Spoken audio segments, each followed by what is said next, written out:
নমস্কার বন্ধুরা, কেমন আছেন সবাই? আশা করি সবাই ভালো আছেন। আজকে আমার রান্নাঘরে সবাইকে স্বাগত জানাচ্ছি। আজকে আমার রান্নাঘরে কী হচ্ছে চলুন দেখি। আজকে নিয়ে নিয়েছি এখানে রুই মাছ।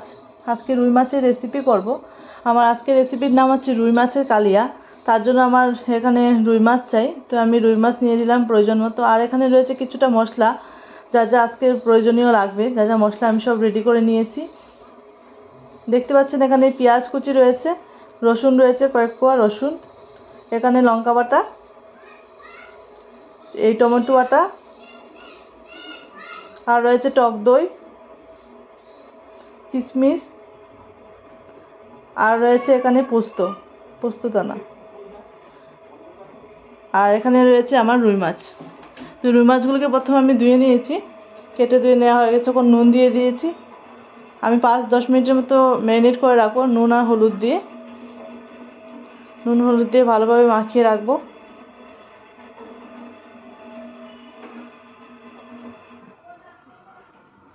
এদিকে আমি কড়াতে সর্ষের তেল গরম বসিয়ে দিয়েছিলাম। নুন হলুদ মাখিয়ে আমি সর্ষের তেলের মধ্যে দিয়ে দেবো, ফ্রাই করে নেব। একটু লাল লাল করে ফ্রাই করে তুলে রাখবো। আমরা সাধারণত রুই মাছের অনেকই রেসিপি করে থাকি, কিন্তু আজকে যে রেসিপিটা করব সেটা একদম অনুষ্ঠান বাড়ির মতো। অনুষ্ঠান বাড়িতে যেভাবে করা হয় বা আমাদের ঘরে কোনো অকেশন ওয়াইজ আমরা যেভাবে করে থাকি, ঠিক সেইভাবেই করছি আজকে। বন্ধুরা আমার সঙ্গে থাকবেন, আর প্রথম থেকে দেখা অনুরোধ রইল। এই যে প্রথমে আমি পেঁয়াজগুলি ভেজে নিচ্ছি। পেঁয়াজ এখানে দিয়ে দিয়েছি। পেঁয়াজ কুচিগুলো ভেজে কিশমিশ পেঁয়াজ কুচিগুলি একসঙ্গে আর রসুন একসঙ্গে বেছে নিয়েছি, সেটা আমি মিক্সারের মধ্যে দিয়ে দিয়েছি এখন।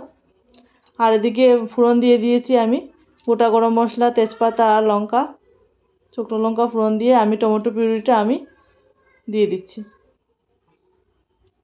আর ওদিকে মিক্সিতে আমি বসিয়ে দিয়েছি, আমি পেঁয়াজের পেস্টটা তৈরি করে নেব। সেটা আমাদের পোস্তদানা দিয়ে দেব, পোস্তদানা দিয়ে একসঙ্গে পেস্ট করে নেব।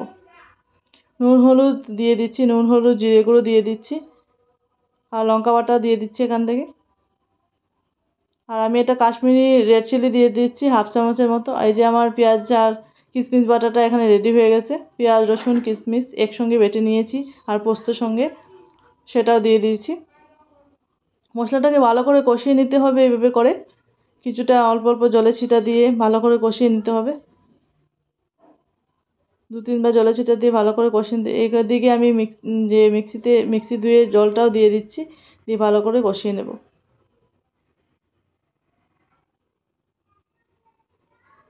সত্যি বন্ধুরা, এটার টেস্ট একদম অসাধারণ হয়ে থাকে, আপনারা বাড়িতে ট্রাই করবেন। এদিকে আমি টক দইটা ফেটিয়ে নিয়েছি 1/2 চামচ চিনি দিয়েছি, কেননা ব্যালেন্স হওয়ার জন্য চিনিটা দিয়েছি। আমি টমেটো দিয়েছি, কাঁচা টমেটোটা দিয়েছি আর টক দই দিয়েছি, তার জন্য ব্যালেন্স হওয়ার জন্য চিনিটা দিয়েছি। এটা একদম মিষ্টি হবে না। ভালো করে মশলাটা কষিয়ে নিতে হবে যাতে কোনো দানা না থাকে। দেখতেই পাচ্ছেন এইভাবে কষিয়ে দিয়েছিল, আমি তারপরে জল যোগ করে নেব। আমি ভালো করে ফুটাতে থাকবো, ঝোলের জন্য জলটা দিয়ে দিলাম। আর এদিকে পরে মাছগুলিও দিয়ে দেব। মাছ দিয়ে দিয়েছি। এখন আমি শাহি গরম মশলা 1 চামচ দিয়ে দিচ্ছি, দিয়ে আমি গ্যাসটা অফ করলাম। এই পর্যায়ে আমি নামিয়ে নেব। একটা আমি প্লেটে তুলে নিচ্ছি মাছগুলিকে, পরিবেশন করার জন্য রেডি আজকের আমার আর রুই কালিয়া রেসিপি আজকে রেডি হয়ে গেছে আমার।